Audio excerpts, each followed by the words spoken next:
All right, everybody. Good afternoon. Hope you guys are doing well today. Happy Friday. And we're going to do our last handful of player evaluations over the next 2 days.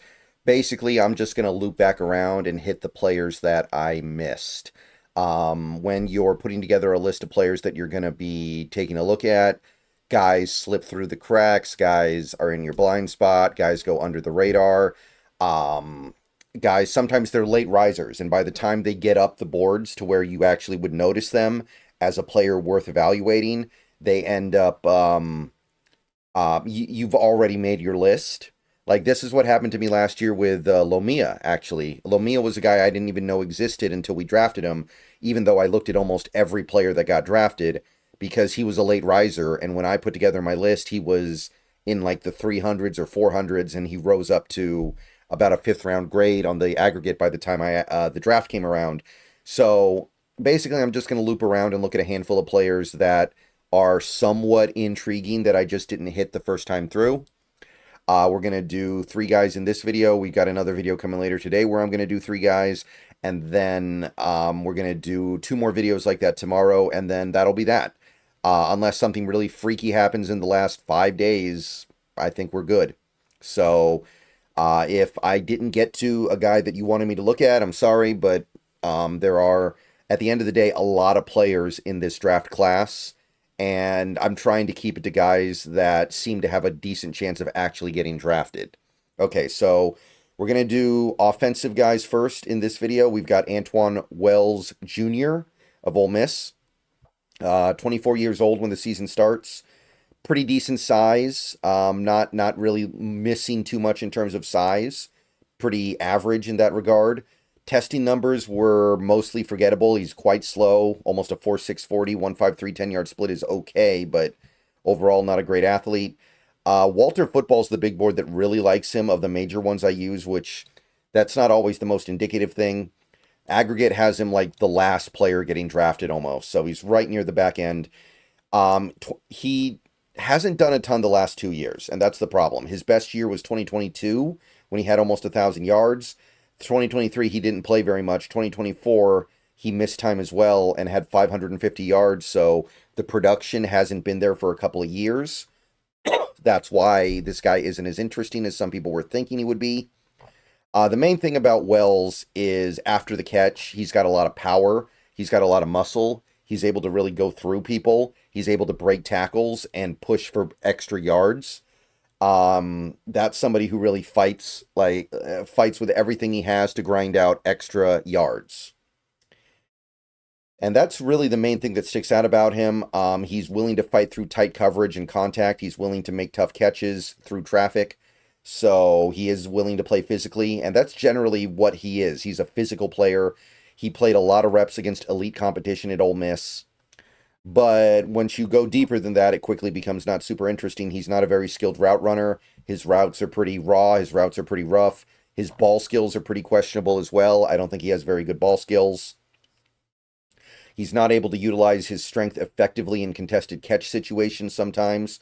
He's someone who's willing to fight, but he's not someone who's always able to convert that into making a catch. And he is certainly on the slower side, so he's not going to be separating much. He's dependent heavily on winning contested catch situations, and he doesn't win them as much as he should. So I think this is a pretty forgettable prospect. Not very athletic, doesn't have a great skill set. I don't see much here to be intrigued by, especially with 2 straight years of forgettable production. Excuse me. So UDFA, I think he's an undrafted rookie free agent candidate. I don't think there's any point in drafting him. I don't think there's enough sauce here. I just don't. Okay, so next up we're going to do a tight end, Moliki Matavao. Moliki Matavao of the UCLA Bruins. Tight end, 22 years old. He's big. He's big, and that alone should get your attention a little bit because this is a guy who should be able to play in line.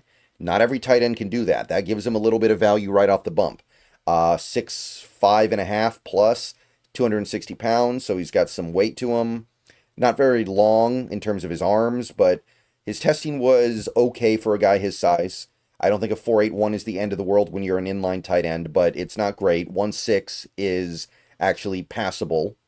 Aggregate puts him in the 7th round. Last year was his best year, 41 catches, 500 yards, 60 targets.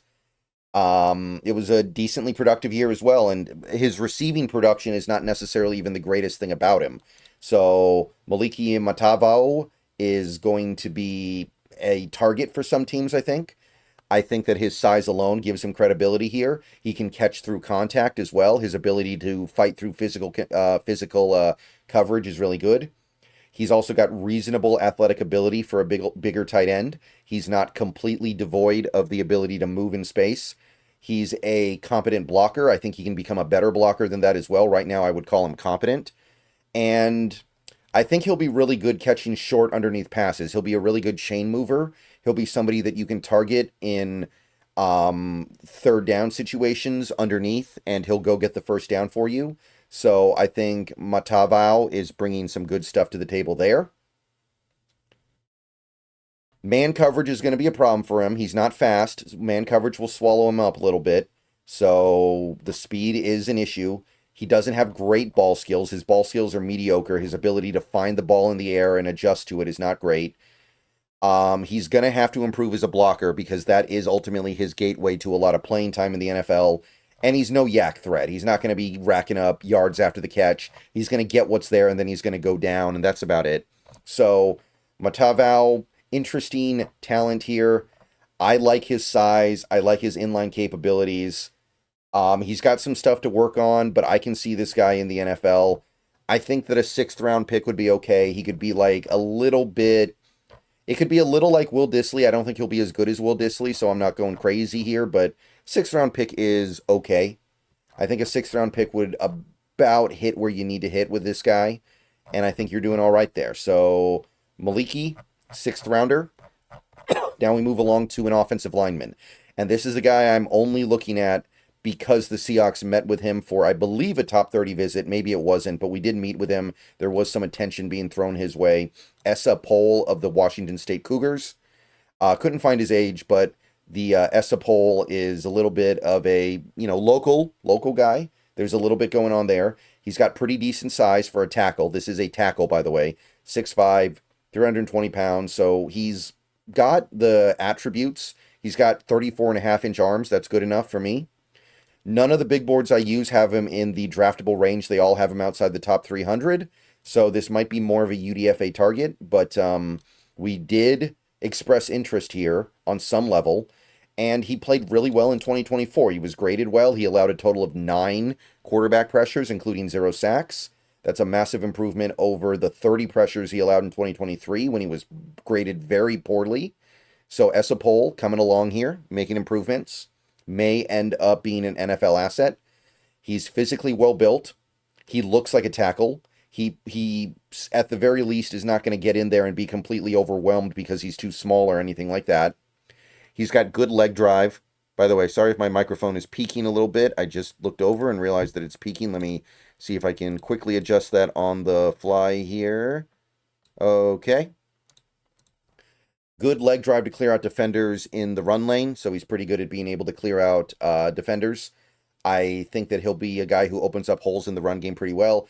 Pass rush slides should be adequate for NFL edge rushers. I think he can keep up. I think his pass rush mirror is okay. I think that it is at the very least NFL caliber. Maybe it's not good, but he's not going to be completely out of his element trying to keep up with speed rushers, trying to get the edge on him. So pretty good. Does not have very good sustain. He tends to win the rep initially and then lose it because he doesn't have good grip. Tends to be a guy who gets on a guy and then he just can't hold the rep. Power rushers are going to be a big problem for him. He doesn't have the anchor to anchor down and win the rep against a power rusher. A power rusher is just going to push him right out of the play. And in general, his footwork is pretty sloppy. I think his footwork is sloppy in zone run situations, and it can be sloppy when he's just in space in general. It can be sloppy when he's trying to set up an angle block. So there is some stuff to work on here. I think that he's actually a pretty viable draft pick, though. He improved a lot in 2024. His physical profile matches up with someone who has a real chance. There's a lot he needs to work on.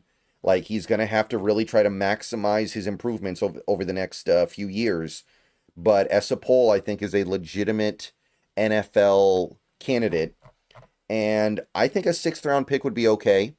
I don't think you're missing too much getting this guy in the sixth. So I'm going to say sixth round pick for Esa Pole. And I think you're going to be pretty happy with what you get from Esa Pole if you get him in that sixth round range. So that's going to be it for this video. There's going to be another video later today where we look at 3 more offensive guys. And then we're going to do a few defensive guys. And actually, we're going to do a little bit of special teams tomorrow as well to have some fun. But let me know what you think of these 3. I'll see you guys later. Go Hawks. Everybody have a great day. See you soon.